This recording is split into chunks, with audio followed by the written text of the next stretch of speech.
How should I go about preparing for my green card interview at USCIS? Hi, I'm Jim Hacking, immigration attorney here in St. Louis, Missouri. We handle a fair amount of marriage-based green card applications here in St. Louis, and a lot of times our clients want to know what's the best way to prepare. What we do is we bring them in a couple weeks before the interview, and we go over the file with them. We spend some time looking at the file. We look over everything that's been filed with USCIS, and we go over the application from start to finish. We make sure that everything on the application was correct, and we ask them all the questions that we think that the immigration officer will ask them at the interview. So for instance, we go over their name and background information. We ask about trips outside of the U.S.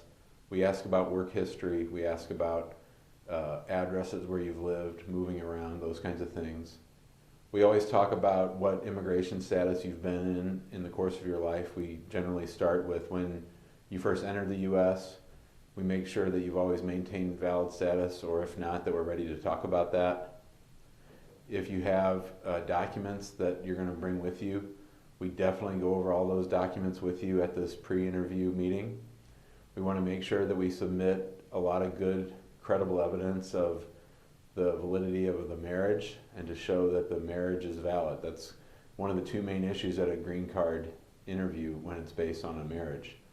The one thing they're going to want to check is that the marriage is legitimate, that the husband and wife or the spouses are living together, and that they have a joint life together, that they're sharing their assets, they're sharing debts, and they're sharing bank accounts and all kinds of things you can do to document that the couple lives together and have a shared life.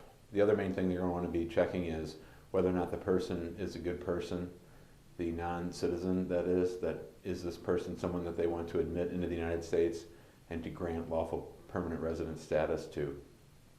So we'll spend some time if there's been any kind of criminal activity or criminal convictions. We always want to go over that.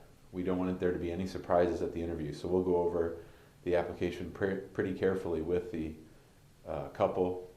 We talk about how to answer questions, what demeanor you want to have at the interview, how you want to be. You don't want to be nervous and furtive and looking around like this and asking for help or looking to the attorney for help. A lot of times this preparation really pays off because you'll address issues that you hadn't really thought of before. We can ask the questions in ways that you hadn't thought about them before, and sometimes it triggers memories or things that you might not have even included in the application. So we'll want to make sure to get out in front of that so that we're prepared to fully discuss it with the officer at the interview. The other reason we like to meet a couple weeks ahead of time is because it gives us the opportunity to supplement if we need to. If someone's taking a trip overseas or if they've gotten a traffic ticket, we want to make sure that we're out in front of that too. The main thing is preparation, and preparation really comes about by sitting down, going over the application, asking all the questions, making sure that everyone understands what's being asked, why it's being asked, so that you understand what it is the immigration officer's after.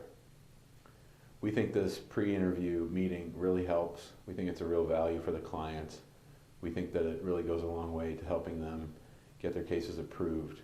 If you have any questions about the green card interview, about the whole application process, or if there's anything that you need help with a spouse-based green card, feel free to give us a call, pick up that phone, give us a call, 314-961-8200, or you can always shoot me an email, jim@hackinglawpractice.com. Thanks.